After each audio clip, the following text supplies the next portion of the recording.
اعوذ باللہ من الشیطان الرجیم بسم اللہ الرحمن اللہ نے قرآن مجید میں قارون کے قصے کو بڑی تفصیل سے نقل کیا ہے، اور وہ قصہ ہمارے لیے عبرت کا مقام ہے کہ جب ہم اس قصے کو پڑھیں تو اس سے نصیحت حاصل کریں۔ آپ کے سامنے ذکر کیا کہ قارون کو بھی نشہ تھا، جنون تھا اپنی دولت کی نمائش کا، اور وہ اپنی دولت کی نمائش کرتے ہوئے بنی اسرائیل کے درمیان سے گزرا۔ بہرحال آج کے زمانے میں بھی جب بعض قارون مزاج افراد اپنی دولت کی نمائش کرتے ہیں، اب ظاہر سی بات ہے ہر انسان اپنی دولت کے اعتبار سے نمائش کرے گا، جس کے پاس جتنی دولت اتنی نمائش کرے گا، تو بعض افراد ان کی دولت سے متاثر ہوتے ہیں۔ جب قارون اپنی دولت کی نمائش کرتے ہوئے بنی اسرائیل کے درمیان سے گزرا تو دو حصوں میں لوگ تقسیم ہو گئے، یہ بات بھی قرآن نے بیان کی ہے۔ بعض افراد وہ تھے کہ جو ترقی کا معیار اور ترقی صرف اور صرف دولت کو سمجھ رہے تھے کہ اگر دولت ہے تو ہم ترقی یافتہ ہے، دولت نہیں ہے تو اس کا مطلب ہم دنیا میں پست ہیں۔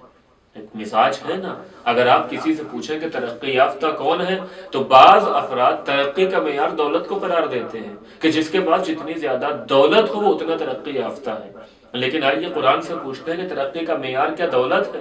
تو قرآن نے جب بعض افراد نے یہ معیار بنایا کہ ترقی کا معیار دولت ہے، جس کے پاس جتنی زیادہ دولت وہ ترقی یافتہ ہے، جس کے پاس جتنی زیادہ دولت ہے وہ دنیا میں کامیاب ہے، نہیں، یہ قرآن کا مزاج نہیں ہے، یہ ایمان کا مزاج نہیں ہے، یہ رسالت اور ولایت کا مزاج نہیں ہے کہ دولت کو ترقی کا معیار قرار دیا جائے۔ آئیے یہ بلکہ یہ قارون کی صفت ہے، یہ قارون کی اتباع کرنے والوں کی صفت ہے کہ جو دولت کو ترقی کا معیار قرار دے رہے ہیں اور کامیابی کو دولت میں سمیٹ دے رہے ہیں۔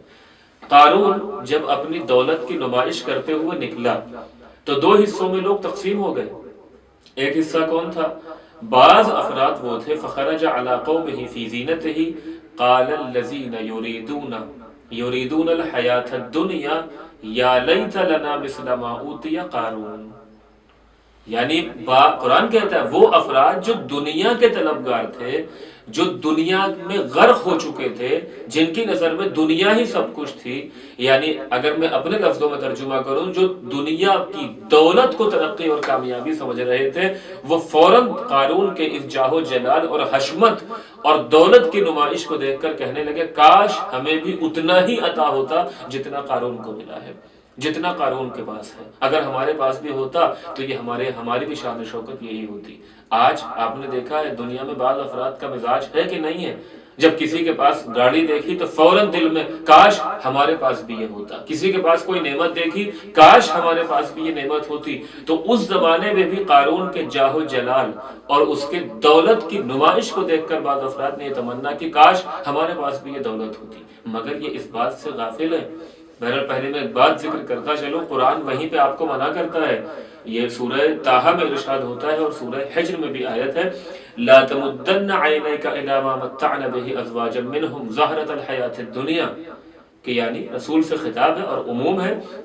کہ دنیاوی زندگی اور اس کی چمک دمک اور زرق و برق جو ہم نے غیروں کو عطا کر رکھی ہے، ان کو عطا کیا ہے، اس کی طرف آپ آنکھ اٹھا کر بھی نہیں دیکھنا، منع کیا جا رہا ہے۔ اگر کسی کے پاس کوئی نعمت ہے، دنیا کسی کے پاس ہے،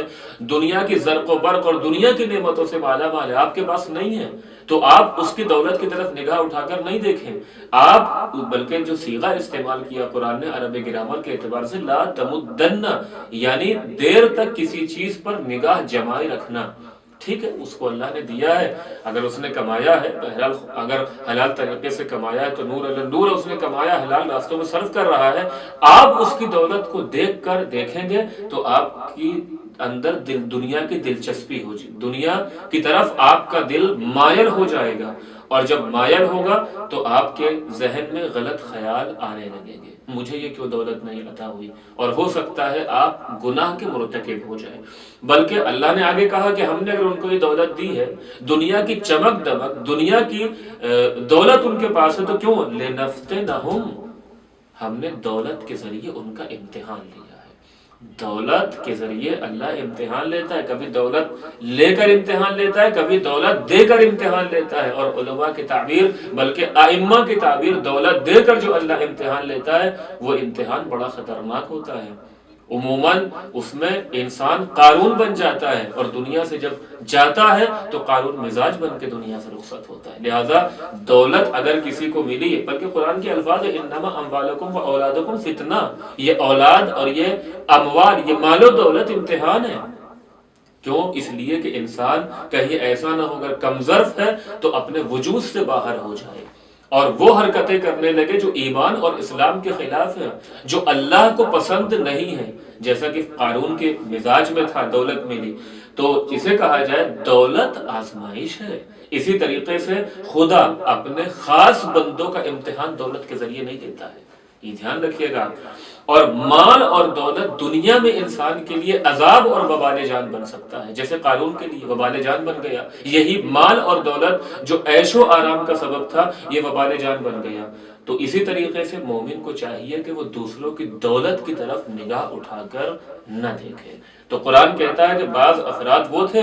جب انہوں نے دیکھا کہ قارون اپنی اتنی شان و شوکت اور جاہ و جلال کے ساتھ گزر رہا ہے، جا رہا ہے، تو فوراً کہتے ہیں قال الذین یریدون الحیاۃ الدنیا. قرآن کہتا ہے کہ جو دنیا کے طلبگار تھے انہوں نے فوراً کہا یا لیت لنا مثل ما اوتی قارون، کاش ہمیں بھی وہ دولت عطا ہوتی جو قارون کو عطا ہوئی ہے. اس کے بعد آپ ایک الفاظ آج بھی دنیا کی زبان سے سنتے ہیں، انہ لذو حظ عظیم، اس کی قسمت تو بڑی اچھی ہے، یہ تو بڑا قسمت والا ہے، بڑا نصیب والا ہے، اسے کیا اللہ نے دولت عطا کی ہے، ہمیں بھی اسی کی طرح دولت عطا ہو جاتی. قرآن منع کر رہا ہے لا تمدن عینیک الی ما متعنا بہ ازواجا منہم زہرۃ الحیاۃ الدنیا، کہ اگر کسی کو ہم نے دنیا کی نعمتیں عطا کی ہیں، عیش و آرام، زرق و برق، دنیا کی چمک دمک، تو آپ اس کی طرف نگاہ اٹھا کر نہیں دیکھیں. ٹھیک ہے اس کو عطا ہوا، لیکن ہم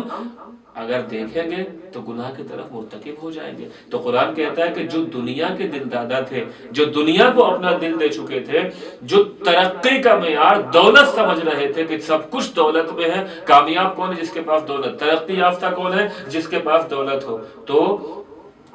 قرآن نے اس نظریے کی مذمت کی ہے کہ نہیں، کامیابی اور ترقی دولت میں نہیں ہے، بلکہ تم دنیا کے پرستار ہو جو آج کہہ رہے ہو کہ ہمیں کاش ہمیں بھی وہ دولت ملتی جو قارون کو عطا ہوئی ہے. تو ایک گروہ یہ جب دولت کی نمائش ہم نے کی تو ہمارے دولت کی نمائش کرنے سے بعض افراد کا ذہن ادھر ادھر گیا، وہ ہماری دولت کی طرف ان کی توجہ بڑھ گئی اور ان کے اندر بھی یہ خواہش پیدا ہوئی. قرآن نے منع کیا، جو اللہ نے کسی کو نعمت عطا کی ہے اس نعمت کو آپ نہ دیکھیں،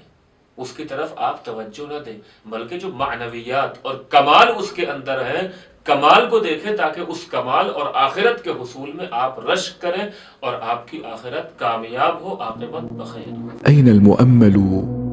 لإحياء الكتاب وحدوده؟